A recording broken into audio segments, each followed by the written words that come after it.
नमस्कार मित्रांनो, राजकीय वर्तुळात पुन्हा एकदा मोठी खळबळ उडाली आहे. राज ठाकरे, उद्धव ठाकरे आणि देवेंद्र फडणवीस यांच्याबाबत केलेल्या एका विधानामुळे महाराष्ट्राचं राजकारण तापलं आहे. देवेंद्र फडणवीसांनी थेट सांगितलं की राज ठाकरे हे सर्वात मोठ्या पराभवाचे धनी ठरतील. पण या वक्तव्यात नेमकं अर्थ काय आहे आणि यात उद्धव ठाकरेंना नेमका काय फायदा होणार, चला सविस्तर पाहूया. भाजप नेते आणि उपमुख्यमंत्री देवेंद्र फडणवीस यांनी मनसे अध्यक्ष राज ठाकरे यांच्यावर जोरदार टीका केली आहे. येणाऱ्या निवडणुकीच्या पार्श्वभूमीवर बोलताना फडणवीस म्हणाले की राज ठाकरे यांची भूमिका ही स्वतःच्या पक्षाला फटका देणारी ठरू शकते. फडणवीसांच्या मते राज ठाकरे घेत असलेली राजकीय भूमिका थेट उद्धव ठाकरे यांच्या कायद्याची ठरणार आहे.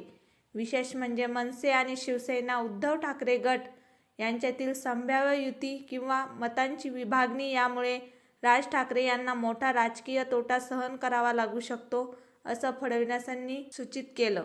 राजकीय जाणकारांच्या मते मुंबई महानगरपालिका आणि आगामी विधानसभा निवडणुका डोळ्यासमोर ठेवून हे वक्तव्य करण्यात आलं आहे. मनसेचे मत जर शिवसेनेकडे वळली तर त्यांचे थेट फायदा उद्धव ठाकरे यांना होऊ शकतो आणि याच कारणामुळे देवेंद्र फडणवीसांनी राज ठाकरे यांच्यावर सर्वात मोठ्या पराभवाचे धनी अशी टीका केल्याचं बोललं जातंय. हा वाद केवळ वक्तव्यापुरता मर्यादित राहतो की यामुळे महाराष्ट्रात नवीन राजकीय समीकरण तयार होतात याकडे सगळ्यांचं लक्ष लागलं आहे. एकीकडे भाजप, दुसरीकडे ठाकरे बंधूंचं राजकारण आणि त्यात देवेंद्र फडणवीसांची भविष्यवाणी यामुळे महाराष्ट्राचं राजकारण पुन्हा एकदा चर्चेच्या केंद्रस्थानी आलं आहे. आता येणाऱ्या काळात राज ठाकरे यावर काय भूमिका घेतात आणि उद्धव ठाकरे यांना खरंच याचा फायदा होतो का हे पाहणं महत्त्वाचं ठरणार आहे. तुम्हाला या विषयावर काय वाटतं कमेंटमध्ये नक्की सांगा. व्हिडिओ आवडला असेल तर लाईक, शेअर आणि चॅनलला सबस्क्राईब करायला विसरू नका. तोपर्यंत